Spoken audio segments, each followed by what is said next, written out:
دنیا میں کہتے ہیں، علماء نے لکھا ہے کہ اگر آپ نے کسی چیز کی اہمیت پہچاننی ہو دینی اعتبار سے تو یا تو علم کی بنیاد پر، معلومات کی بنیاد پر دیکھ لیں، آپ کو معلومات ہونی چاہیے، یا تو آپ کو پاکستان کی اہمیت کا علم ہو تو یہ خود ایک وسیع معلومات چاہتا ہے، نہیں تو آسان سا حل ہے کہ عالم کفر کا ہدف دیکھ لیں کون ہے. تو یہ دوسرا طریقہ ہے کسی ملک کی اہمیت کو پہچاننے. عالم کفر نے کہ تیروں کا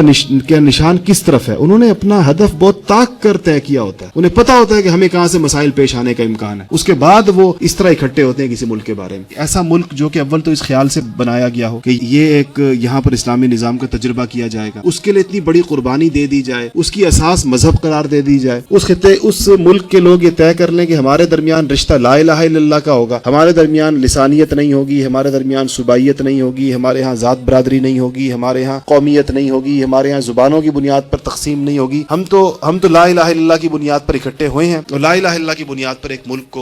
ملک ہم نے حاصل کیا ہے، اس کو چلایا جائے گا. تو ظاہری بات ہے کہ اس ملک نے عالم کفر کی نگاہوں کا کانٹا تو بننا تھا، اور اس ملک کی کامیابی اور اس ملک کا آگے بڑھنا اور پورے عالم اسلام کی قیادت اپنے ہاتھ میں لینا، یہ عالم کفر کے لیے کہاں برداشت ہو سکتا. پاکستان دنیا کی عالمی سیاست کا اہم ترین ملک ہے، اور اپنی ایٹمی قوت کی وجہ سے، اپنی غیر معمولی دینداری کی وجہ سے، اپنے بڑے مضبوط فوجی اداروں، عسکری اداروں کی وجہ سے پاکستان کی دنیا میں ایک اہمیت ہے. دنیا کا آپ عالمی سیاست کو دیکھ لیں، پاکستان کو نکال کر ان کا کام نہیں بنتا. بے شک اس کو بدنام کرتے ہیں، اس کو دہشت گرد کہتے ہیں، اس کو یہ کہتے ہیں، لیکن پھر بھی جب بھی اس خصوصاً خطے کی سیاست کی بات ہوتی ہے تو پاکستان اس کا اہم ترین پلیئر ہوتا ہے. تو ہے آج بھی وہ. اس بات میں کوئی سمجھدار آدمی اختلاف نہیں کرے گا کہ تمام نامساعد حالات کے باوجود بہرحال اب بھی پاکستان عالم اسلام کی قیادت کر رہا ہے، اور اس وقت بھی پاکستان دینی اعتبار سے عالم اسلام کے نمایاں اور ممتاز ترین ممالک میں سے. دینی اعتبار سے جو پاکستان کی حالت ہے، دینی اعتبار سے جو پاکستان میں اس وقت تحریکیں ہیں، پاکستان میں جو دینی محنت کے مختلف میدان ہیں، جو اللہ تعالیٰ نے جو آزادیاں